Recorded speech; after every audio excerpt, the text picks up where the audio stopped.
TV23 recently had the pleasure of sitting down with Faye DiMassimo and Jim Croy to find out more about the alternatives analysis study. Here's Robert with more. Thanks, Tiffany. You know, a lot of people have had interest in this alternatives analysis study, which recently announced here in Cobb County. On set with us now is Cobb DOT Director Faye DiMassimo and Jim Croy of Croy Engineering. Thank you both for being with us. Now, I immediately threw something out there, an AA. Now, what exactly is an AA study? Alternatives analysis is a study that allows us to look at a corridor and look at all the different alignments within that corridor, the different mode opportunities. In other words, what's the best way for us to meet the transportation needs in that corridor, both in terms of the corridor, the alignment that we follow, and what kind of technology should we use to meet what the problem is with the best solution. Now, the Board of Commissioners just a few weeks ago had a chance to get some details on this and see it rolled out, and this is what we're going to do for our viewers. Now, tell me, what was the result? What was the outcome of the study? The outcome of the study was a bus rapid transit project along the 41 corridor that would travel from the Kennesaw State area across and down 41 down to the Cumberland area, and then from Cumberland down to the Art Center Station. In addition to that, there's a companion project that would be Express Bus that would be in the I-75 corridor and would use the new managed lane project that's about to be under construction here soon.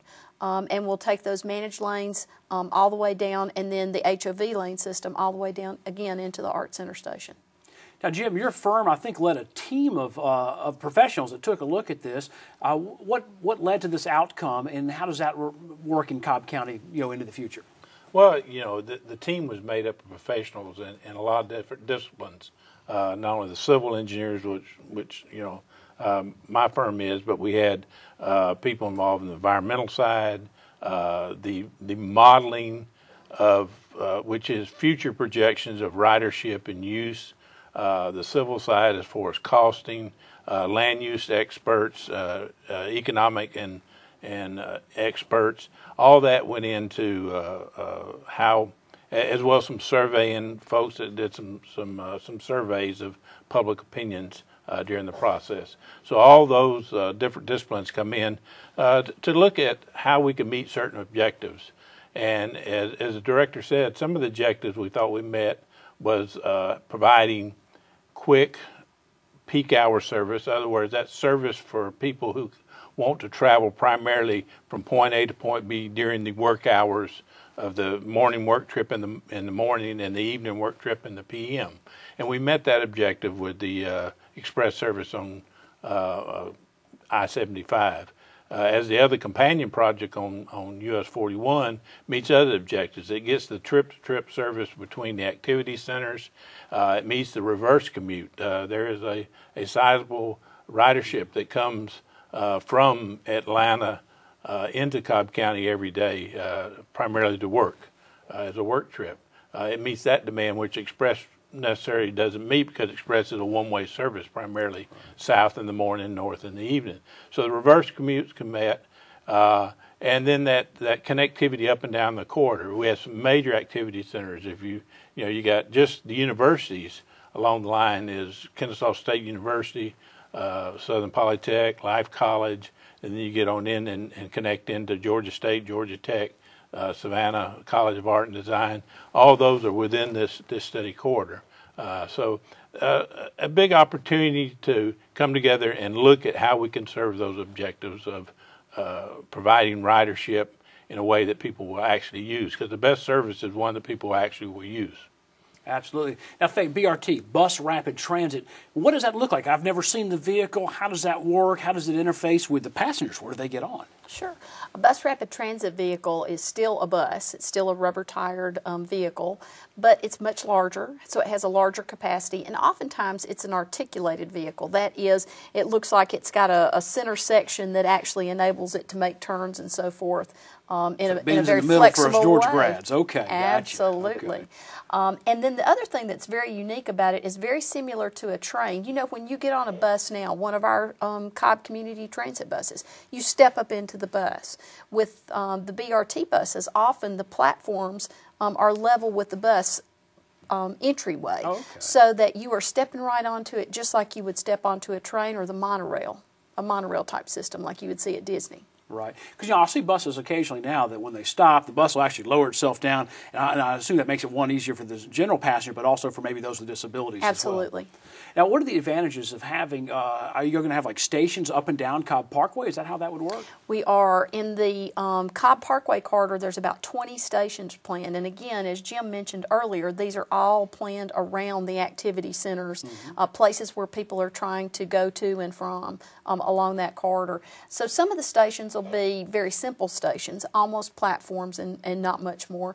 Other stations, however, will be more sort of fit in with a neighborhood, fit in with a retail area, for example, or even a station that could be pretty grand that would be serve that area around the Cobb Galleria, the Performing Arts Center, and so forth. So you're going to have lots of different station types that will be intended to fit in with the community around them, all up and down that corridor. And again, keep in mind, as Jim mentioned earlier, that's to provide a lot of connectivity, so more stops, more stations. On the 75 corridor, we're only looking at potentially about 3 stations, and that would really be to serve at the areas where we have park and ride lots, and we have areas where we're gathering in those commuters, giving them that quick trip from home to work. Jim, it seems like, especially during this process and other studies that I've seen, the most frequent criticism is, are you going to be able to fill it up? Will there be enough riders on it, or is it going to ride empty? And of course, folks who do studies are quick to come back with, here's our estimated ridership. Where do you guys get those numbers from? Well, I mentioned earlier, one of the expertise that was brought into the system was folks that will do what we call modeling. And basically modeling is taking a set of criteria, numbers, and projecting what it would be into the future.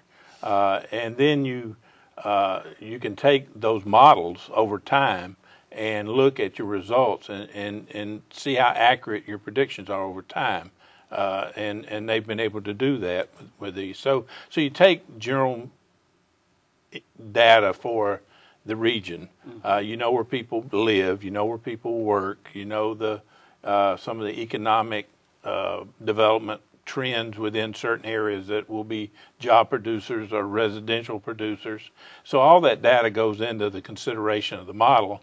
And then these folks make projections based on what we know today and what some of the trends have been, what would be in the future. And when we talk about numbers in the alternative analysis, it was all the year 2040 numbers. So the model is projecting numbers out to the 2040. So, it's done with ability to objectively look at trends, make predictions, and use models that have been calibrated based on previous experience. So they know the projection techniques give reasonable expectation of accuracy. The approaches that we use to do that as well all meet the national standards, the federal standards required for doing that. One of the things that was interesting about that is that we were able to take what's the projected ridership for this particular project and compare it to other projects that are already in operation in other parts of the country that are similar to ours. We were also able to compare it to the traffic volumes, which is a very comparable metric, sure. Average daily traffic, ADT, be able to compare that to the ridership. And what we found, particularly for Cobb County citizens, is that if you've ridden the roadway that's the Windy Hill extension, this project would enable us to carry more people than that, more trips than that is able to carry. For example, it will be very comparable, somewhat less than, but very comparable to the kind of impact that we expect to be able to see with the managed lane project on the 75 corridor when it's implemented. And it's very similar to other very successful transit projects similar to it around the country, both in Charlotte and in Phoenix, in terms of its ability to attract and provide service to riders. Jim, when I imagine how this is going to look, and I come down 41 to go to work, am I going to be in my car in a couple of years jockeying for position with a big old BRT articulating in the middle, or does it have its own special lanes? Well, one of the key points that we found out when we started looking at some of the projections and some of the other areas where either bus rapid transit or light rail transit or even heavy rail transit, one of the key elements that was the portion what we call a fixed guideway. That means that these vehicles will be running in a dedicated lane, a fixed guideway. In this case with BRT, it'd be a bus lane, or they would be sharing a lane in the HOV, but it still would be separated, or the managed lanes, but it would still be separated from the general purpose traffic that's going up and down 41. So if you were on US 41 at the time, you would more likely these would be bus lanes in the median of US 41. That way they don't there's no issues interacting with driveways and things like that. And they would be particular areas where you could cross like you would any other median divided highway. So hopefully the buses, the folks who would be using the BRT would be moving along at a speed certainly competitive or hopefully quicker than at least in the peak hour of the peak hour traffic. Right. One of the key things we also looked at in 41, looked at a couple of different opportunities of how we deal, challenges of how we deal with the busy intersections. Some of the intersections, we will grade separate. In other words, the bus fixed guideway, the bus lane will either fly over or tunnel under particular intersections. So there's no disruption to the vehicle traffic as well as the timing of the BRT traffic. Others we will what we call signal preemption.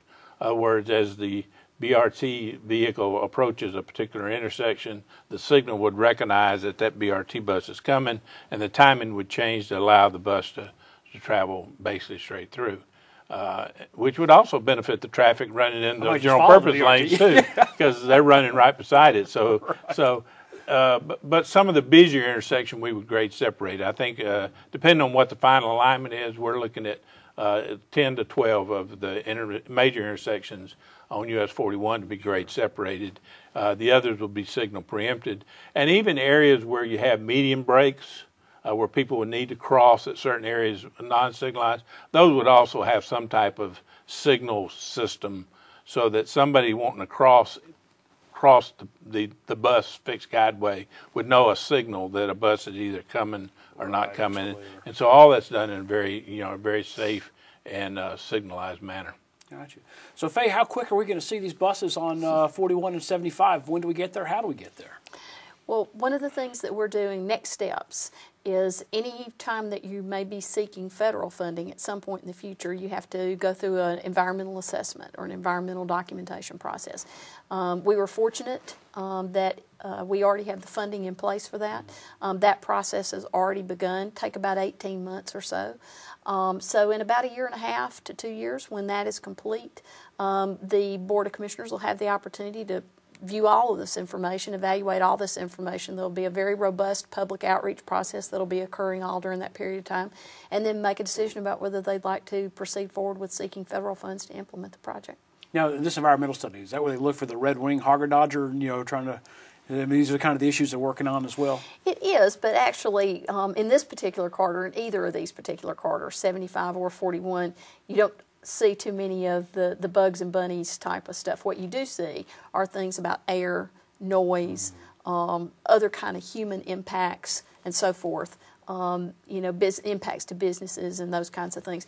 So we want to be looking all along that corridor and see what are all of the different human and natural impacts that may occur, and figure out how are we going to address those things.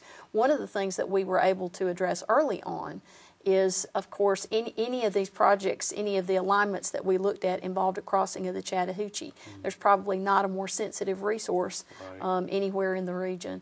And we have had great meetings with both the Riverkeeper and the National Park Service.